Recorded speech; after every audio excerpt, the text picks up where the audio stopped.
황금빛으로 물들어가는 도쿄의 가을.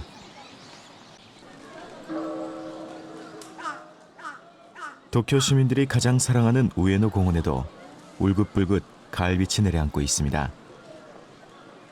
도쿄 사람들뿐만 아니라 관광객들도 많이 찾은 이 공원에서 책 읽는 풍경도 어렵지 않게 볼 수 있습니다.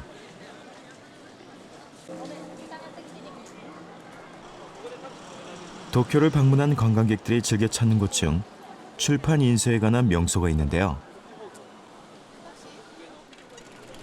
あちらが世界屈指の凸版印刷会社でございます。東京の誇りでございます。 도쿄 중심에 우뚝 서 있는 이 빌딩은 일본 근대 인쇄 출판업의 산 증인이자 세계 최대의 인쇄 기업인 도판 인쇄입니다.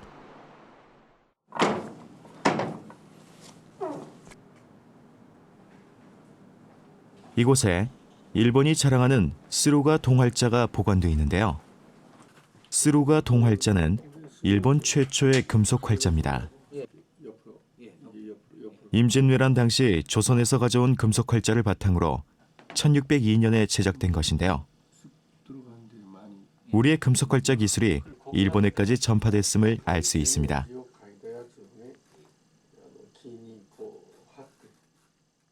お隣の朝鮮半島からそれぞれいわゆる金属活字の技術が入ってきてるんですね。 일본은 스루가 활자를 주조한 후 군서치요, 대장일남 전집 등의 책을 인쇄했고 이는 일본 문화에 많은 영향을 끼쳤다고 합니다. 현재 세계 최고 수준이라는 일본 활자 인쇄술, 그 시작은 바로 조선이었던 겁니다. 한국의 금속 활자는 이처럼 동아시아 주변국에도 지대한 영향을 끼쳤던 것입니다.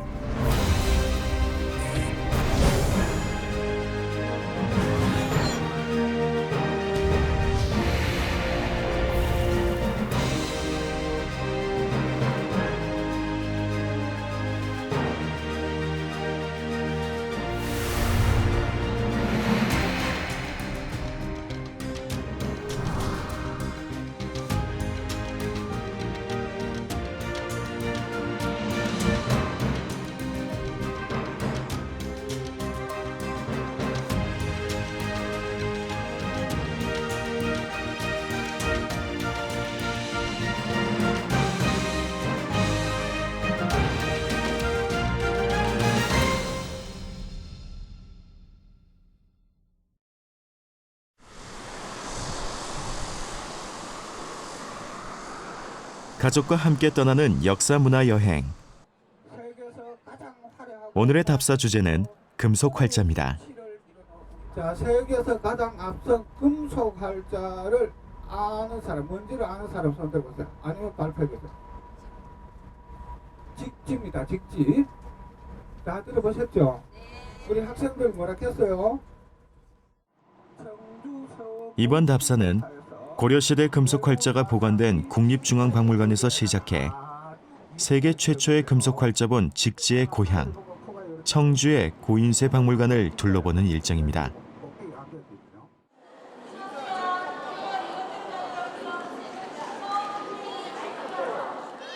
고려시대 금속 활자는 우리나라 지금 여기 국립중앙박물관과 개성의 역사박물관에 각각 한 점씩 있는데요. 13세기경에 만들어져서 사용되었다라고 알려진 산을 덮는다라는 뜻을 가진 복자입니다.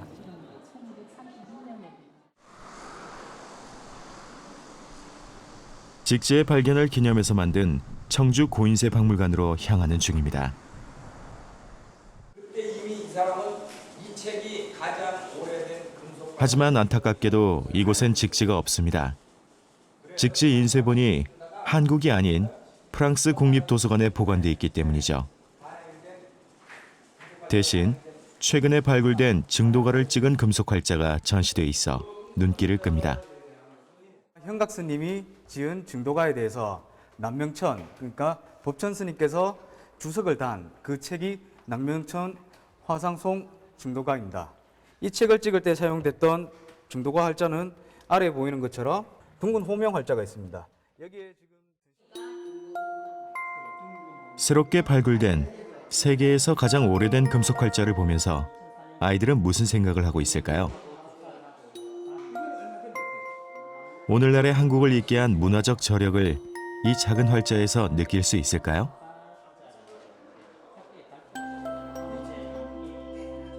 증도가는 직지보다 150여 년 앞선 1232년 이전에 제작된 것으로 추정되는데요. 오랫동안 베일에 가려져 있던 증도가자의 등장은 세계 활자 문화사를 바꿀 놀라운 발견으로 주목받고 있습니다.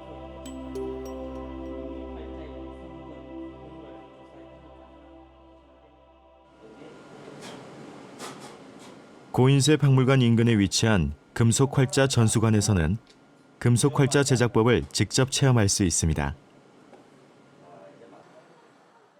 이영제라 그러는 건데 이거를 왜 뿌리냐? 아래 틀하고 위 틀이 떨어지라고. 이제 붙나 안 붙나 확인을 해보자고. 지금 시연 중인 제작법은 상하로 분리되는 모래틀을 이용하는 주물사 주조법입니다. 증도가자를 만든 제작법이죠. 이 부분을 통해서 내려와서 활자까지 이렇게 들어갈 수 있도록 길을 만들어줘.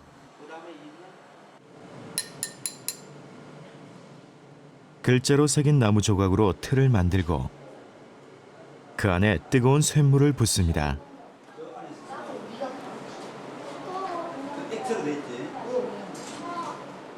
그리고 식은 후 거푸집을 떼내면 금속 활자가 완성됩니다. 이렇게 활자가 만들어진다는 거야. 고려는 1200년대 수도 개경에 금속 활자를 만들던 기관인 서적포를 설치했습니다. 이곳에서 활자 제조는 물론이고 다양한 종류의 책이 출간됐는데요. 증도가자도 그중 하나였던 것으로 추정되고 있습니다.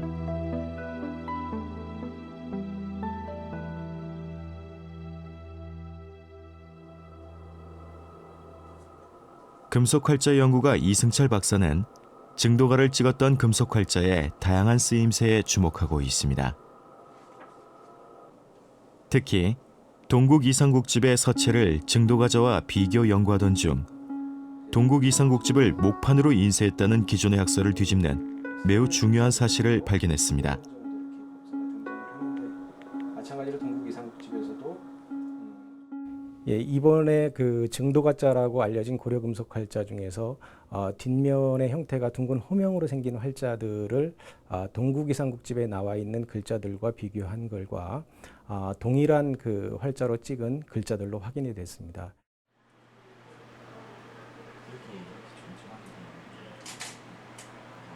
경북대 남건희 교수 연구팀은 동국 이상국집이 금속 활자로 찍었다는 또 다른 결정적인 증거를 발견했습니다.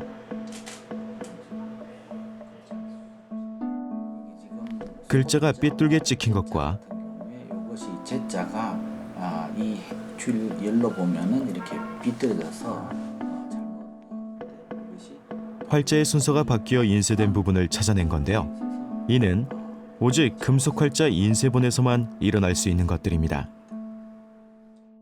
지금 권 27의 권 마지막에 나오는 제목의 경우에는 글자의 순서가 이렇게 바뀌어진 것으로 봐서 앞뒤에 그 동국 이상국이 이국상으로 되어서 활자본의 조판에 있어서 실수가 있었던 것 같습니다. 결국 이제 이러한 것은 그 금속 활자로서 이 동국 이상국집이 찍혀져 있었다 하는 것을 분명히 보여주는 그런 중요한 자료를 할 수 있겠습니다.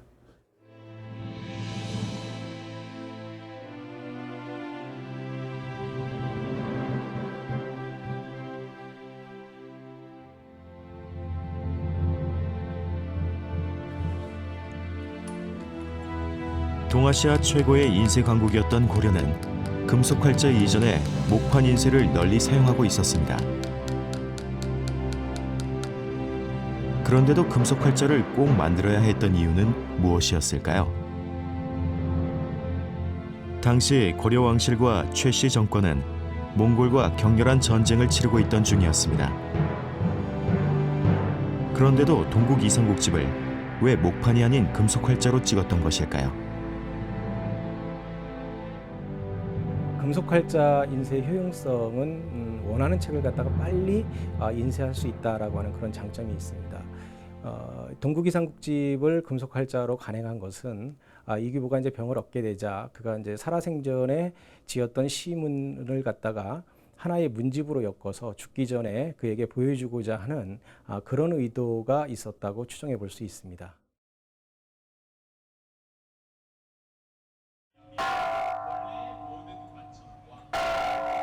주상 전환합시오.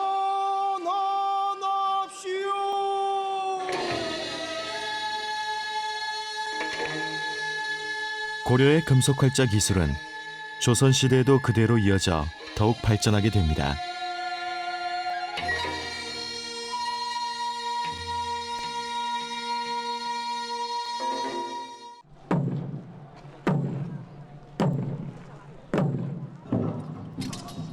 왕권을 강화하고 강력한 중앙집권 국가를 꿈꿨던 조선은 성리학을 국가 이념으로 삼고 학문을 장려하면서 서적 출간에 적극적이었습니다.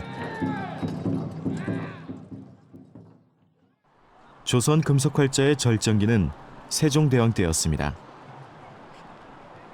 경자자, 갑인자, 병진자 등 다양한 활자를 만들면서 금속활자 조조 기술을 발전시켜 나갔고 한글 반포 이후 한글 금속활자를 제조하기도 했습니다.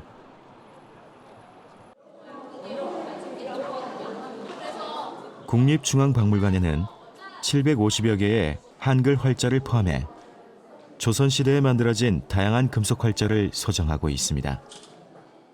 고려 금속활자의 주조술이 점점 이 노하우가 쌓이면서 이제 조선시대로 넘어오게 됩니다. 조선시대에 이제 넘어와서 그 금속활자술이 꽃을 피우게 되는데요. 세조는 최초의 한글 금속활자 의례자 병용 한글 활자를 만들었습니다. 그리고 1461년에 능엄경을 한글로 풀어 쓴 능엄경 언해를 인쇄하는 데 사용했습니다.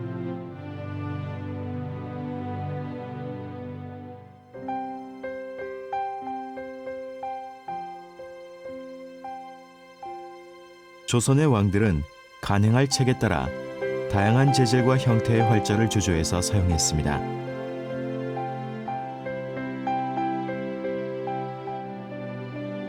세종과 세조 때에 크게 발전한 금속활자 기술은 조선 후기 문화의 꽃을 활짝 피웠던 숙종과 영종조에 이르러 다시 발전을 거듭하는데요. 특히 정조 때엔 임진자, 정유자, 한구자 등 다양한 종류의 수십만 개의 활자를 만들어 이를 서적 인쇄에 번갈아 사용하기도 했습니다.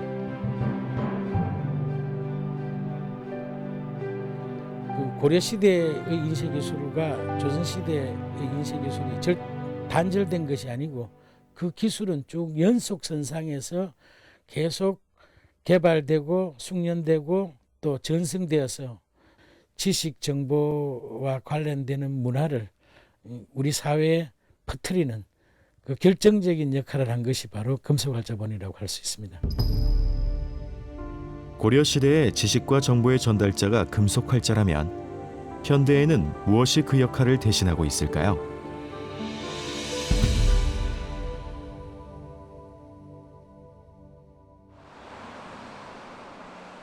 이곳은 디지털 도서관입니다. 종이 책이 없는 디지털 자료를 보관하고 제공하는 공간입니다. 자신이 앉을 자리를 선택하신 뒤에 안쪽으로 들어가시면 됩니다. 네, 이곳은 디지털 열람실인데요. 총 252대의 PC가 있습니다. 이곳을 예약한 이용자들께서는 3시간 동안 저작권 저축 없이 자유롭게 우리 도서관 소장 데이터베이스들을 읽을 수 있습니다. 또한 그 외에도 5만 권의 전자책들과 43만 3천여 개의 데이터베이스를 소장하고 있습니다.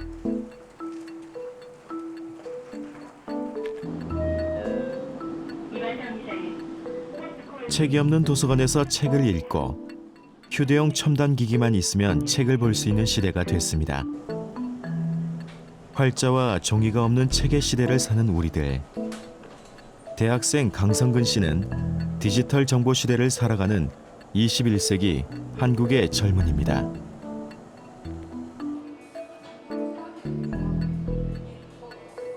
항상 태블릿 PC를 휴대하는 성근 씨는 시간과 장소에 상관없이 이 작은 기기를 이용해서 정보와 자료를 찾습니다. 두꺼운 책을 갖고 다니지 않아도 읽고 싶은 책을 볼 수 있는 시대. 젊은 층을 중심으로 종이책보다는 전자책이 더 익숙한 사람들이 많아지고 있는 추세입니다. 페터 슐레밀이라는 그 원서를 같이 공부하는 스터디를 하고 있어요. 한 번에 20가지, 많게는 2000가지 책을 태블릿 PC 안에 넣어서 다니면서 장소나 시간에 구애받지 않고 자유롭게 공부를 하고 책도 읽고 그렇게 지내고 있습니다. 전자책이 차세대 도서 문화의 주역으로 꼽히면서 이제 종이책이 아닌 전자책으로 자신의 작품을 발표하는 작가들도 늘어나고 있습니다. 작가 팬 사인회를 열 만큼 고정 독자층도 두텁다고 하는데요. 디지털북 페스티벌에서 우리는 그런 작가와 독자들을 만날 수 있었습니다. 전자책은 기존 종이책과 다르게 휴대에 굉장히 편리성을 갖고 있습니다. 이런 디바이스 하나에 약 2,000권에서 3,000권씩 이렇게 가지고 다닐 수 있고요. 언제 어디서나 저희가 원하는 시간대에 원하는 장소에서 책을 읽어볼 수가 있고요. 이런 장점 때문에 전자책은 매년 2009년 이후로 매년 약 10%에서 20% 정도가 성장을 하고 있고요. 우리나라는 인터넷과 스마트폰, 게임, 통신 분야에서 세계 최고를 자랑하는 IT 강국입니다.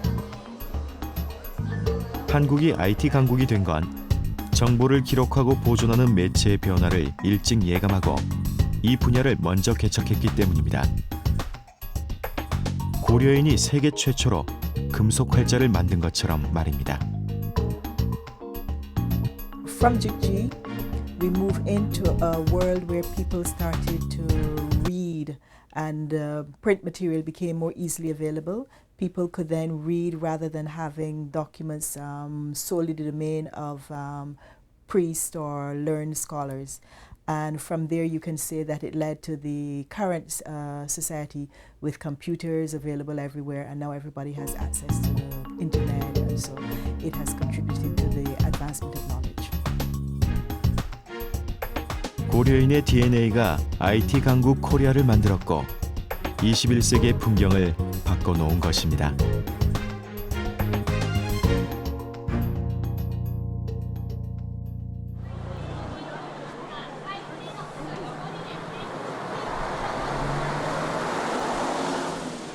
인구 3,500만의 메트로폴리탄 도쿄.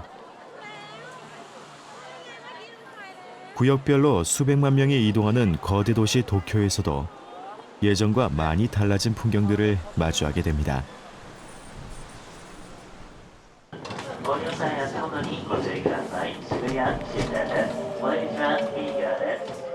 가장 달라진 곳은 지하철.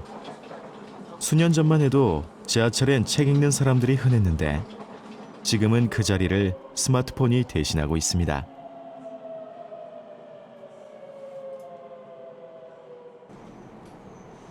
지하철 승객 10명 중 겨우 한두 명만이 책을 읽는 모습은 스마트폰이 등장하기 이전에는 상상도 할 수 없었던 풍경입니다.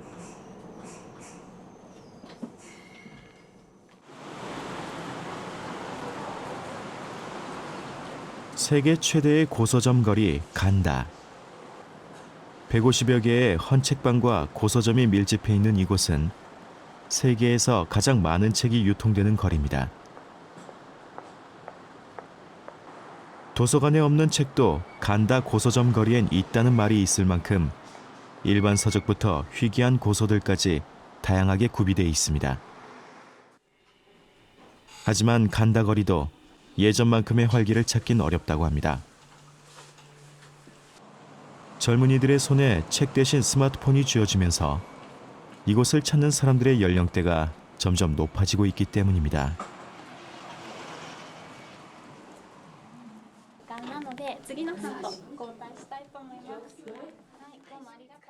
도판 인쇄박물관 활자 시연소에서 초등학교 학생들의 실습이 한창입니다. 컴퓨터와 스마트폰, 게임에만 매달려 있던 학생들이 생전 처음 보는 활자의 사용 방법을 배우고 직접 인쇄까지 해보면서 책의 소중함과 활자의 가치를 배우고 있습니다. 이런 과정은 아이들에게 디지털 기기보다 책과 좀 더 가까워질 수 있는 동기를 제공하기도 합니다. ゲームに夢中になってしまってそこからどんどん読書をしない子どもたちが増えてきたかななんて思っています。そのことによって自分で考えたりこう判断したりで考える力がちょっと落ちてきているんじゃないかななんていうことを今危惧しているところです。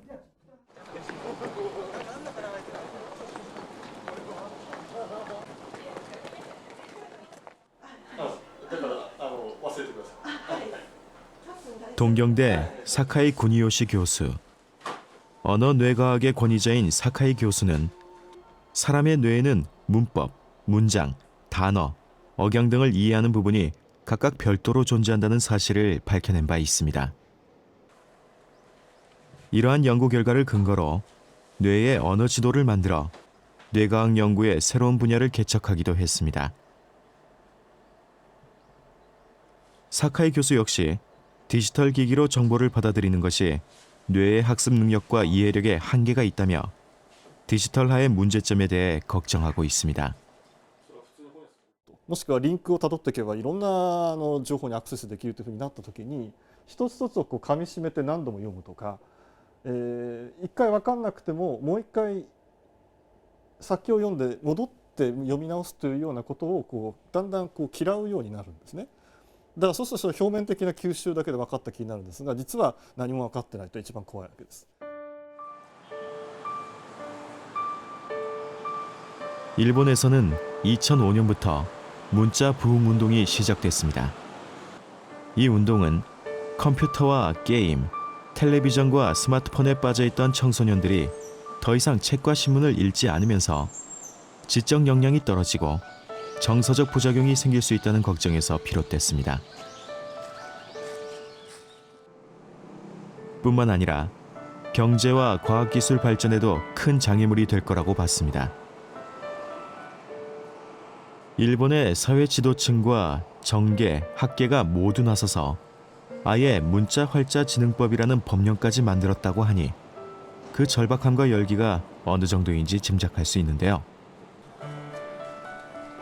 일본의 문자 부흥 운동은 갈수록 독서량이 떨어지고 디지털 기기에만 매달리는 우리에게 많은 것을 생각하게 합니다.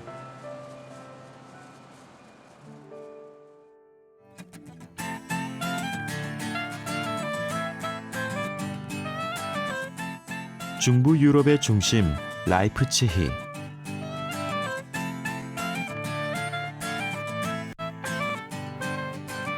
교통의 요지로 일찍부터 상업도시로 크게 번창했던 라이프치히는 전통적으로 출판과 인쇄 산업이 발달했던 학문과 문화의 도시입니다.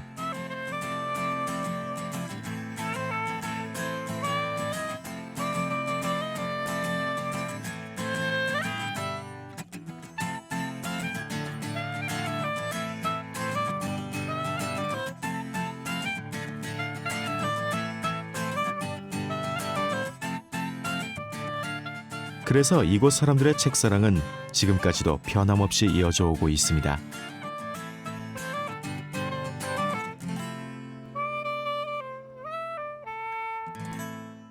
Buchstadt Leipzig weiß ich nur so viel, dass es hier sehr viele bekannte Verlage gibt.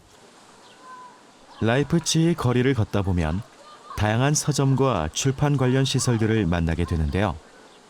출판사와 인쇄소도 어렵지 않게 볼 수 있습니다. 컴퓨터와 스마트폰 같은 새로운 첨단 기기들이 대세를 이루는 가운데서도 라이프치히의 인쇄 산업은 여전히 가동 중입니다. 물론 2차 세계대전 이전과 비교하면 인쇄 출판 산업이 다소 위축되기도 했지만 이곳의 도서 출간은 여전히 진행 중이고 라이프치히 사람들의 책사랑도 크게 변한 게 없습니다.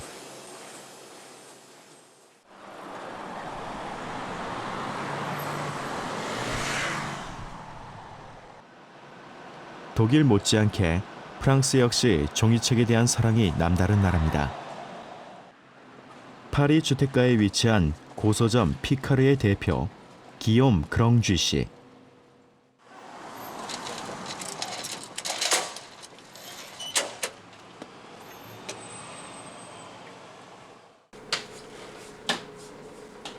이 오래된 책방을 5대째 가업으로 이어오고 있는데요.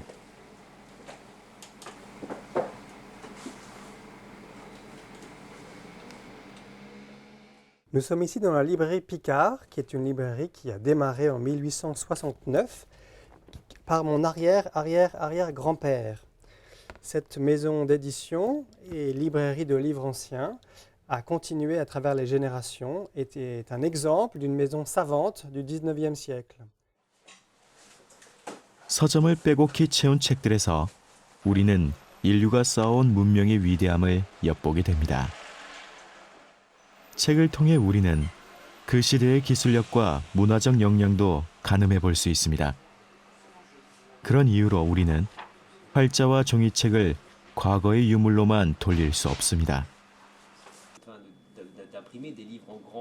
피카르 서점은 태블릿 PC와 스마트폰으로 책을 읽는 21세기에도 여전히 전통적인 방식으로 서점을 운영하고 있는데요. 오랜 단골은 물론이고 새로운 고객들의 발길도 계속 이어지고 있다고 합니다. 이들의 발길이 150년 이상 이어지는 건 고서가 시대의 정신과 사상을 보여주는 문화재로 아름답고 위대한 문화유산이기 때문입니다. Depuis plus de 50 ans, le ministère de la Culture français soutient nos publications. Comme beaucoup d'éditeurs français, je regarde le marché avec attention, mais pour l'instant, je ne mets pas encore mes livres en format numérique.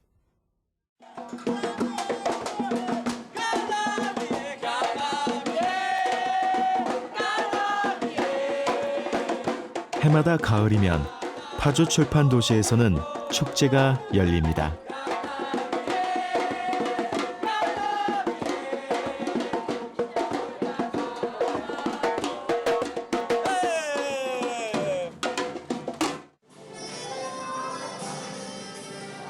책을 주제로 한 파주 북소리는 2011년에 시작됐는데요.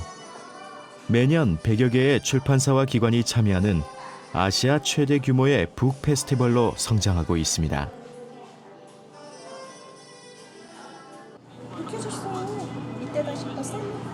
파주 북소리 기간 중엔 다양한 책 전시회와 행사가 열립니다. 책을 좋아하는 사람이라면 어른에서부터 아이까지 누구나 참여할 수 있고 책을 직접 보고 만지면서 종이책 고유의 느낌을 만끽할 수 있습니다.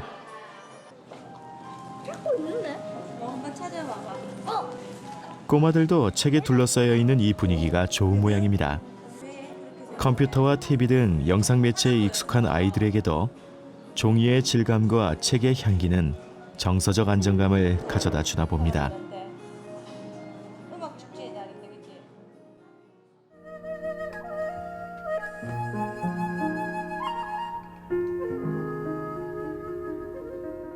옛것을 떠올리다 보면 과거의 추억과 함께 그 시절에 대한 그리움이 차오는 걸 느낄 수가 있습니다. 빠른 속도로 변화를 추구하느라 메말라 있는 이때 사라져가는 것들을 떠올리며 따뜻한 감성을 채우는 것은 미래를 향해 나아가는 일만큼 소중하지 않을까요? 토요일에 만나는 유자효의 책 읽는 밤입니다.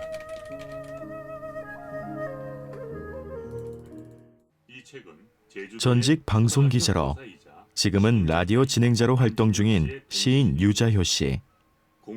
1972년에 등단한 이후 시와 시조를 발표하며 꾸준히 작품 활동을 해온 시인은 새 시집 출간을 준비하고 있습니다.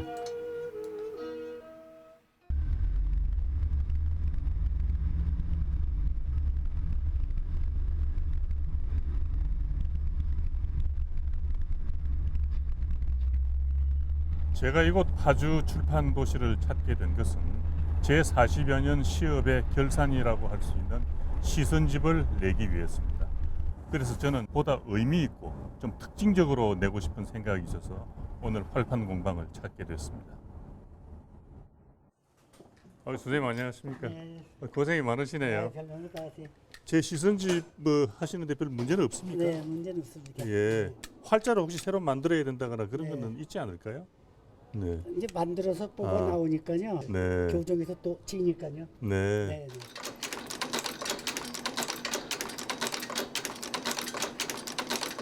유자요 시인의 시선집을 제작하고 있는 활판 공방은 우리나라에서 유일하게 활판 인쇄가 가능한 출판사입니다. 1980년대 이후 컴퓨터의 보급과 함께 디지털 옵셋 인쇄가 대세를 이루면서 활판 인쇄는 이제 추억의 산물이 돼버렸습니다.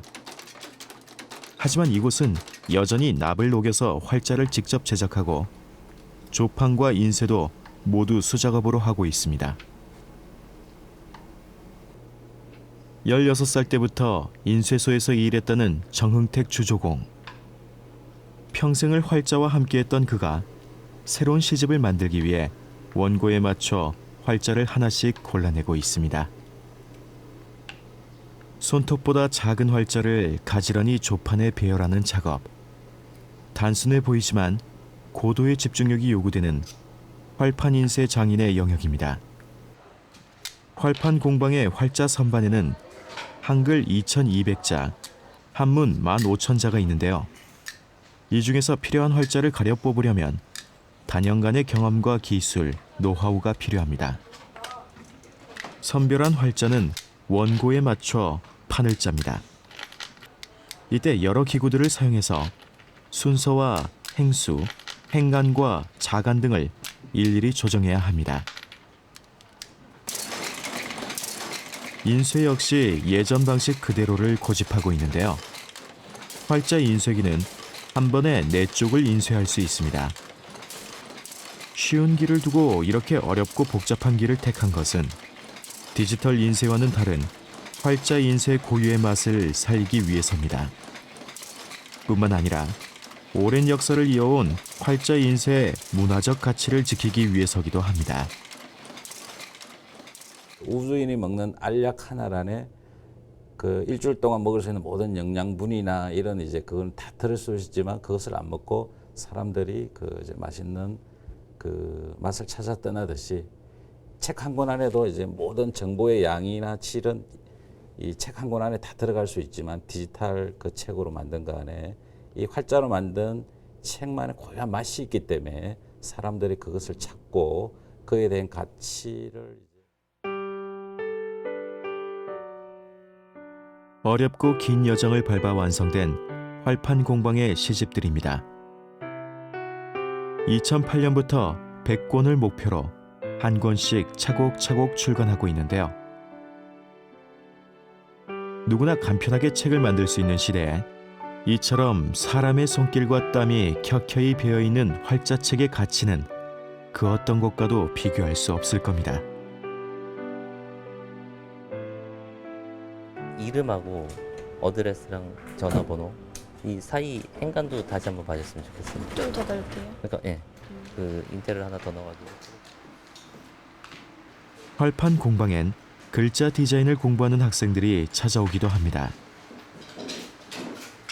학생들은 대부분 컴퓨터로 서체를 만들고 글자를 보기 좋게 배열하는 작업을 배우고 있지만 기회가 있을 때마다 이렇게 활자를 직접 만지고 다루는 기회를 갖는다고 합니다.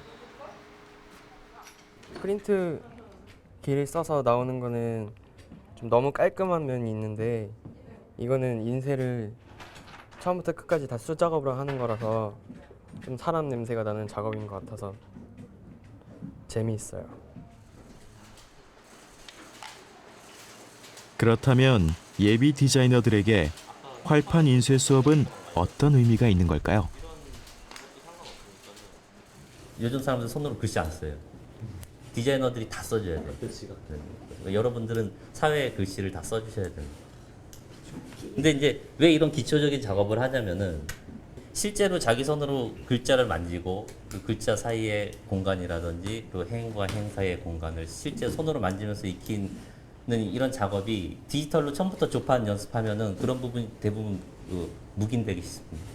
지금까지 생각했던 컴퓨터가 모두 맞다는 생각은 이제 버려야겠구나. 이제는 내 눈을 더 키워야겠구나 생각을 했어요. 아, 이거 조금만 더 바꾸면 괜찮을 텐데. 컴퓨터에선 그런 생각이 안 들잖아요. 그냥 나오니까요. 아, 이렇게 나왔나 보다 하는데 손으로 하다 보니까 이런 지점을 조금만 더 F로 하면 더 좋을 것 같고. 우리가 사용하고 있는 수많은 글자들, 책 속에도 있고 컴퓨터 모니터에도 있고 스마트폰과 태블릿 PC 화면에서도 볼 수 있습니다. 모두 디지털 시대에 만들어진 깔끔하고 화려한 디자인의 글씨들이지만 그 기원은 사람의 손으로 직접 새기고 만든 활자에 있습니다. 인류는 좀 더 많은 지식과 정보를 책에 담기 위해 활자를 만들었고, 활자는 시대에 따라 기술 발전의 속도에 따라 조금씩 다른 형태로 발전해 왔습니다. 이 작은 활자에 인쇄 문화의 모든 것이 압축돼 있습니다.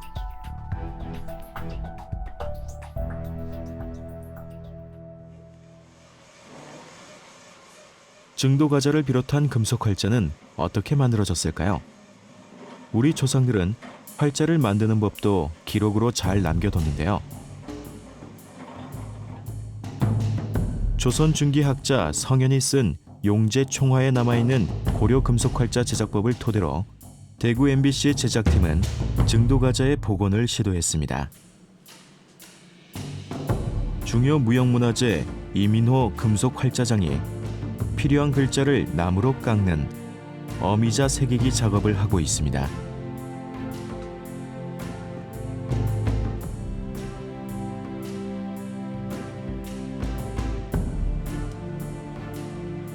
완성된 어미자는 주물 그릇 안에 적당한 간격으로 배열합니다.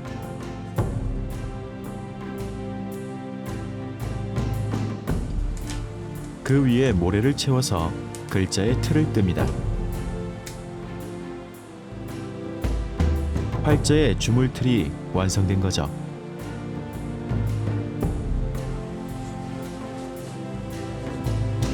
틀에 뚜껑을 덮어 위아래로 분리되는 거푸집을 만든 후에 주물틀에 1200도의 청동 쇳물을 붓고 굳힙니다.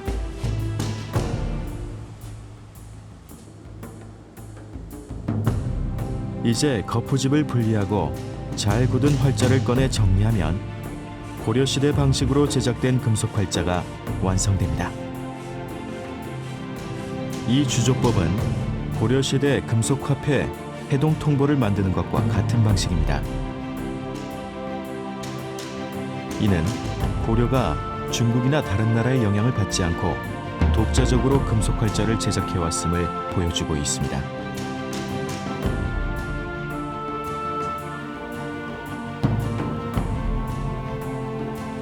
이제 원서의 글자에 맞춰 조판대에 활자를 적당한 간격으로 배열한 후 인쇄를 하게 되는데요.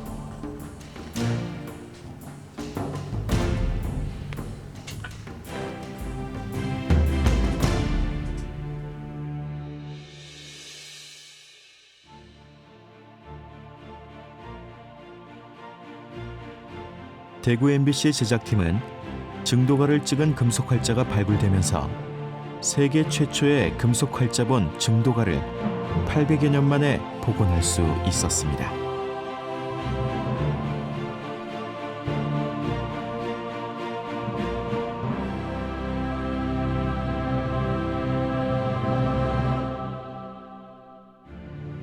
주물자 주조 방법으로 최선을 다해서 복원을 했습니다마는 우리 과거의 책에 과연 조금이나마 미쳐졌을까 하는 그런 그 아쉬움도 있고요.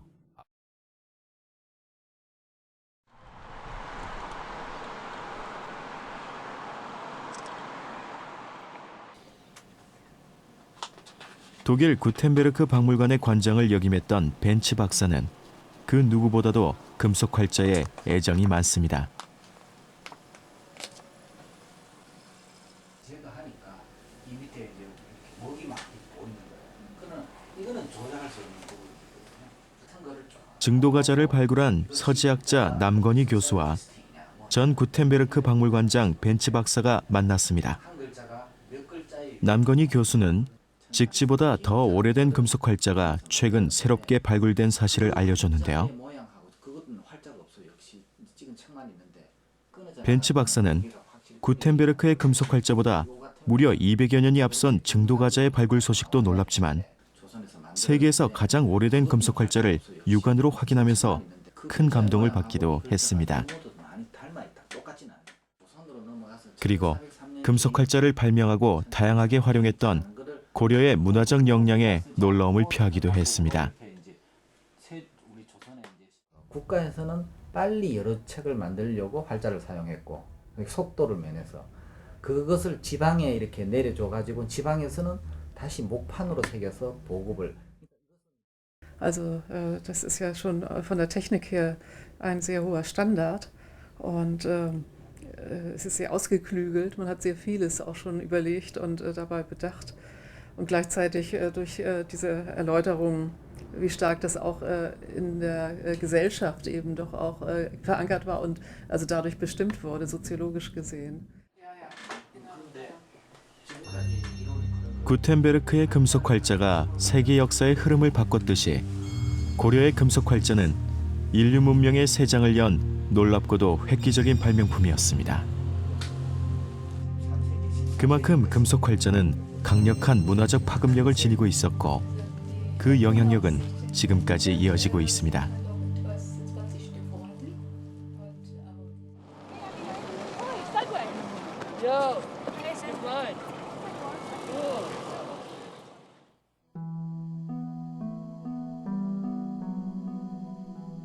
고대 수메르 사람들이 진흙 속에서 찾아낸 것은 곡식도 보석도 아닌 문자였습니다. 자신의 생각을 표현하려는 인간의 본능이 문자를 만들었고 이를 기록으로 남기기 위해 활자를 만들어낸 것입니다. 활자는 수많은 사람들의 손을 거치고 세대와 세대를 거듭하면서 진흙에서 나무, 나무에서 금속으로, 금속에서 디지털로 발전해 나갔습니다. 지식과 정보를 축적하고 후대에 전함으로써 찬란하게 빛나는 인류 문명을 만들어 갔습니다. 고려는 독보적인 기술력을 바탕으로 활자를 주조하고 인쇄술을 발전시켜 동아시아를 넘어 세계사에서 그 유래를 찾아보기 힘들 정도로 창의적인 문화혁명을 이뤄냈습니다. 고려 금속 활자의 힘은 21세기에까지 이어져 한국이 기록 매체의 선두주자로 자리매김하는 발판을 마련했습니다. 옛 것을 통해 새 것을 창조하는 힘. 고려 금속 활자에서 우리는 온고지신의 지혜를 다시 확인합니다. 금속 활자는 의뢰 인쇄 역사에서 구텐베르크로 생각하는데 그게 아니라 한국인의 독창성과 한국인의 문화의 하나의 그 세계 이바지하는 큰 그 들보와도 같은 그 보물을 우리들이 가지고만 있지 말고 좀 더 넓은 세계에 알려줌으로써 오늘의 한국의 IT 강국이니 미디어의 강국이니 하는 말이 결코 하루아침에 이루어진 것이 아니라는 것을 세계 사람이 좀 인식했으면 하는 생각이 듭니다. ちょっとこうちょっと突出して見えますけどもそれは下の部分と上の部分균열이 있습니다. 2013년 11월 일본 도쿄에서 열린 동양학 국제학술 세미나. 증도가자의 발굴과 연구 결과를 세계 학회에 공식적으로 발표하는 자리입니다. 이날 세미나에서 증도가자의 발굴 과정이 보고됐고 금속 활자의 주조 시기, 진위 여부 등을 밝히는 각종 실험 결과도 발표됐습니다.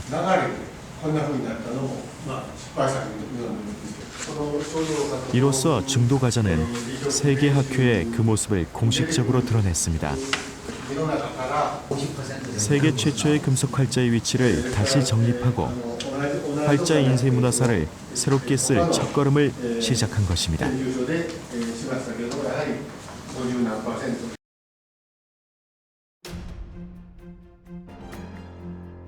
고려 금속 활자는 21세기에도 끊임없는 쇄신을 통해 변화하고 있습니다.